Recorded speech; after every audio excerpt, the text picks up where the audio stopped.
Okay, so here we are to begin the year. We're in Open Up, Unit 1, Lesson 1.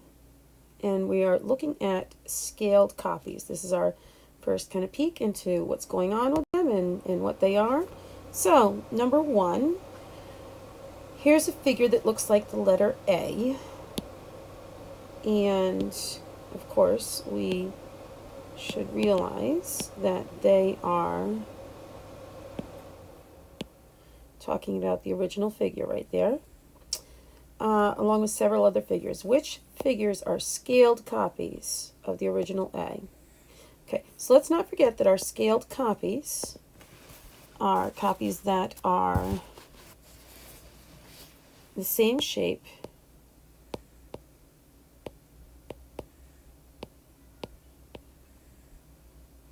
but different size.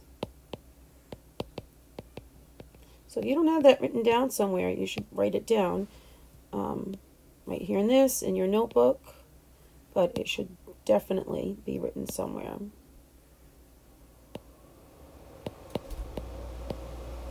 Okay, so the first thing we want to look at are the letter A's that are the same shape.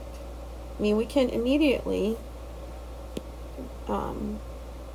look at, say, figure 3, and this is clearly a different shape because this is on a completely different angle, and we can say that is not a match, or that is not a scaled copy. Now, the other 3 might be a little bit trickier to look at, so what I want to do is look at how wide my original is, and I can see that it's 2 boxes wide, or 2 units, and how tall it is, and the height is also 2. So I notice that the height and the width are actually equal to each other. So what I want to do is go down and see if there are any of my of the 3 figures that are left, if any of them are the exact same height and width. So let's start with figure 1, and I look at the height. I see that that's 1, 2, 3 units tall. Now that I'm looking at it a little bit more closely, I do think that, it's not, at a glance we might have been able to tell, but you really always need to double check just to be sure. So we can see that these 2 are not equal to each other, so therefore figure 1 is also not a scaled copy. Okay, moving right on to figure 2. Let's take a look at how wide it is. 1, 2, 3, 4. And it's 1, 2, 3, 4 units high. So it did look like it was the same shape. But now that we know for sure it's the same height and width, figure 2 is a scaled copy. And let's take a peek at figure 4. Again, looks the same. And actually, I mean, this is probably really obvious. I can tell that both of those, I know I went a little bit over here, so I just want to be clear here, that this is 1 unit wide and 1 unit tall. So this is also. So to answer the question, we would say that figures 2 and 4 are scaled copies. So hopefully, if you didn't make those notes yourself in number 1, you're now going to pause this video and write those things either in your notes or write into those practice problems. Okay, next we have Tyler, and Tyler says that figure B is a scaled copy of figure A because all of the peaks are half as tall. Peaks are half as tall. So of course he's talking about each of these. And he's saying that these are half of A. And they showed us right here. I mean, if we can, go ahead and look, this right here, they tell us is 4 centimeters. And this right here, they tell us is 2 centimeters. So that is in fact true. However, now you probably have a ruler of some kind, but if or if not, just take an index card. That's always a good way to go about it. And if I do the length of this, whoops, why is it not, oh, I see. Sorry, I pressed the wrong thing. So I do the length of this, right? Actually, let me fix that so it's all together in one, otherwise I can't do exactly what I want to do. So here we are, I'm looking at the width of E, and you might already be looking at what I'm about to look at here. So I'm going to take that, and I'm going to see what I can do here to duplicate it. And if I take that and move it right over, you'll see that they're the exact same width. So if we remember that our scaled copies, again, are the same, same shape, different size,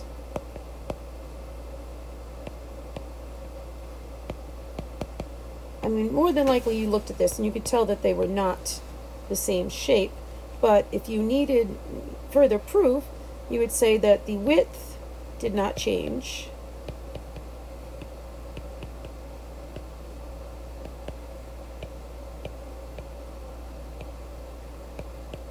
but the height did.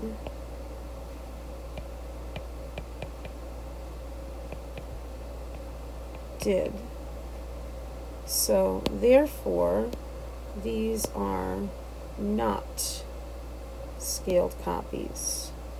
So these are not scaled copies.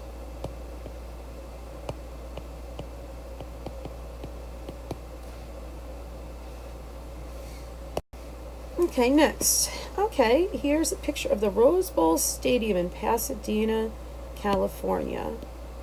Now, I don't know if you watch any of the Rose Bowls or the bowl games, college football, on New Year's Day, but if you are familiar with that, you likely have seen the Rose Bowl Stadium. If not, make note of it, and it's something that you can check out. Certainly you can Google it, but that kind of defeats our purpose. So, okay, so here are some copies of the picture. Fabulous. And select all the pictures that are scaled copies. Okay, so remember, I know I'm going to remind you again, same shape, different sizes. So I'm guessing that you can look at a couple of these and immediately know that they are not the same shape. Because I know if I look at C, this is far too long, so I'm automatically going to get rid of C as not being. And B is obviously taller. I mean, be careful of this one because you might have thought that it was just turned on its side, but if I look at where, it's white, the white is also on the outside here. So therefore, this is also not one. So now I'm left with A and D. So the question is, are they the same shape? And I think basically what we're looking at is, the distance of here to here compared to this.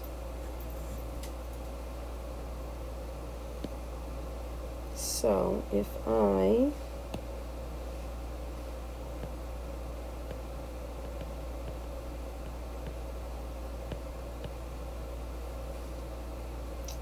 try to compare the length and the width, as you can see that I did here, if I look at it,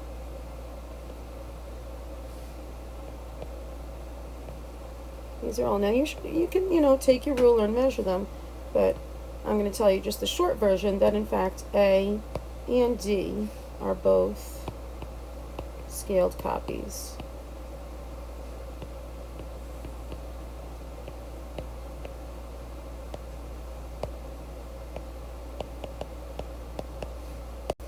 Okay, now complete each equation with a number that makes it true. So I'm going to notice right now that when I went from one to the next, that I didn't make sure I had the multiplication signs. So I'm just going to put those in right now because each and every one of those is a multiplication sign.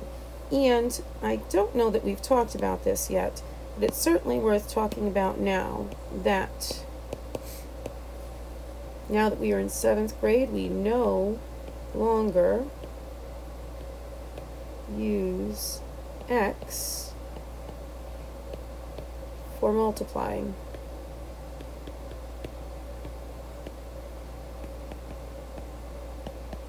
X is a variable, so it cannot be used for multiplying. It'll make more sense when we deal more with our variables, but no more do we use x for multiplying. Most of the time we'll use the dot. On occasion, I'm going to write over here, acceptable to show multiplication. And I know every year I've got some kids that say, I don't know how to read cursive, Mrs. De Silva. Well, I would say that if you listen to what I say, I'm saying what I'm writing exactly as I'm writing it. So acceptable to show multiplication. Well, of course, we can use the dot. We can use parentheses.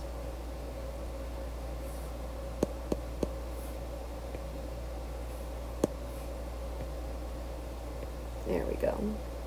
And you can use the star. Now I know that you used the star last year, and I would say that this should be like the last thing that you use. Okay? That would be the last one that you choose. Is it wrong? No. But the one that we prefer to use is the dot. That's the number one we use. And then sometimes we use the parentheses. So, it's very important. You know, first lesson, I'm glad we needed to go over that. So now, I'm pretty sure everybody can probably do these right in their head. If not, attempt to, because eventually you're going to really want to know those multiplication and factoring facts as quickly as possible, because then you don't have to think about it. So, what I have here is, I say to myself, 5 times what equals 15? Well, if you're not sure, you divide. Basically, you say how many 5s are in 15. That's what we're doing. And you should know that there's 3 nickels in 15 cents. So the answer here is 3. 5 times 3 is 15. Next, 4 times what number is 32? So remember, what this means is that we're dividing 32 by 4. 4 times some number is 32. Well, you hopefully know that that is 8. 4 times 8 is 32. Now, hopefully, it makes a little more sense why I set both of these up like a fraction, but we know fractions are division problems. Because when I get to these last two, things aren't going to be as smooth to look at. So just like I set up those fractions, I know that I'm going to be taking 9 and dividing it by 6. Mrs. De Silva, we can't do that. Well, really, what you need to look at is the fact that they share a common factor. That number goes into both 6 and 9. Well, hopefully you know at least your 3 times tables and know that both of them are divisible by 3. So if I divide both top and bottom by 3, 9 divided by 3 gives me 3, because 3 times 3 is 9. 6 divided by 3 is 2. So that right there will be my answer, 3/2. You can change that to 1 1/2, but it's really unnecessary for what we're doing right now. Okay, now, same thing over here for this one. Remember, it's in the same, 12 times some number is 3. Remember, I go from a large number, well, at least larger than what's there, down to a smaller number. And I have to multiply. In order for a large number to get smaller, any number to get smaller when we multiply, I know that I'm either multiplying by a fraction or a decimal. Now, hopefully, if you missed some of what I said, you pause this and you rewind it, because what I just said there is something you probably want to put in your notebooks. So, when I look at this, I know that I should do 3 divided by 12. Now, again, just like the last one, this is a fraction. The last one ended up being an improper fraction with the bigger number on top of the smaller number, but 3 over 12, 3/12. What number goes into both? Well, just like the last one, it happens to be 3. It's not always 3, but for these two problems, it was 3. So 3 divided by 3 is 1, and 12 divided by 3 is 4. So there's my answer. 12 times 1/4 equals 3. And if you think about that, that's like dividing it by 4. So if I took my 12, I divided it into 4 parts, I would get 3. If I had 12 cookies for 4 people, each person would get 3 cookies. Unless you want to give me an extra, I wouldn't turn it down, because who doesn't like cookies? There we go.